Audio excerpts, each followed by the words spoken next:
मी थोडं वेगळं सांगणार आहे. काय सांगणार आहे? मी मराठी आहे, मराठी भाषा बोलतो, याचा मला नक्की अभिमान आहे.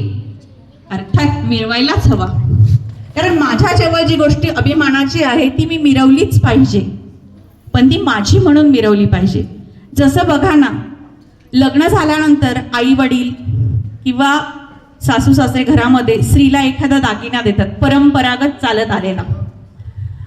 तशीच ही भाषा सुद्धा, हा वारसा मी तर जतन करेनच, पण माझ्या पुढच्या पिढीलाही मी देईन. कसा देईन? आता आपण अनेक मान्यवर बघितले, कवी बघितले, लेखक बघितले, नाटककार बघितले, वक्ते बघितले, जे मराठीचं प्रतिनिधित्व ज्यांनी केलं आणि आपल्या साहित्यातून त्यांनी पुढच्या समाजाला वारसा दिला, म्हणजे आपल्यापर्यंत पोहोचवलं. आपल्याकडे ही प्रतिभाशक्ती असते, नवनिर्माण क्षमता असते, कल्पनेचे भरारा आपल्यालाही मारता येतात. मग आपल्यातलंच उद्या कुणीतरी शांता शेळके झालं तर, आपल्यातलाच कुणीतरी कुसुमाग्रज झाला तर, आपणही आपल्या प्रतिभेला असे धुमारे फुटू द्यायचे आणि आपण स्वतः काहीतरी निर्माण करू. माझं मी गेल्यानंतर माझं अस्तित्व आहे ते माझं साहित्य राहणार आहे. पुस्तकाच्या रूपामध्ये मी माझ्या मराठीचं ऋण फेडेन.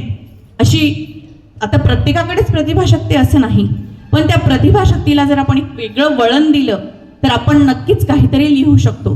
ठीक आहे, मी कवी झालो, ठीक आहे, लेखक झालो, पण मराठी भाषा पोहोचवण्याचं अजून एक माध्यम आहे, ते म्हणजे वक्तृत्व. प्र के अत्रे, वपू काळे अतिशय उत्तम वक्ते होते, पु ल देशपांडे. तर यांच्यासारखं मला बोलता येईल का? माझ्या मराठीचा प्रचार प्रसार मी अनेक लोकांसमोर करू शकेल का बोलून? याचा विचार आपण नक्कीच केला पाहिजे. आपलं विद्यालय खरोखर खूप छान वाटतंय की प्रत्येकाच्या कलागुणाला वाव दिला जातो. अगदी नावांची लिस्ट शेवटपर्यंत वाढत जाते आणि मला सादरीकरण करायचं आहे. आपले शिक्षक सुद्धा इतके छान आहेत की आम्हाला संधी मिळाली नाही तरी चालेल, पण विद्यार्थ्याला व्यासपीठ मिळालं पाहिजे. आणि याचा पहिला आदर्श म्हणजे आपले काळे सर, ते सुद्धा बोलत नाही. मग आपल्याला ही संधी मिळते, त्याच्यातून मला नवनिर्मिती काहीतरी करता येईल का? आता तन्वीने खूप सुंदर असं कीर्तन केलं.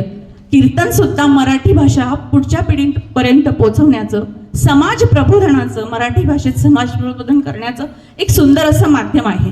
मग आपल्यातलं कोणी प्रवचनकार झालं तर, कीर्तनकार झालं तर, निवेदक झालं तर, हे असे कलाकार मराठी भाषेमध्ये घडले पाहिजे. आणि अजून एक गोष्ट, मराठी चित्रपट हा अतिशय प्रभावी असतो.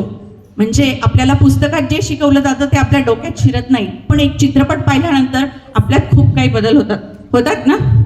मग मी मराठी कलाकार मधून सिनेमात गेलो तर,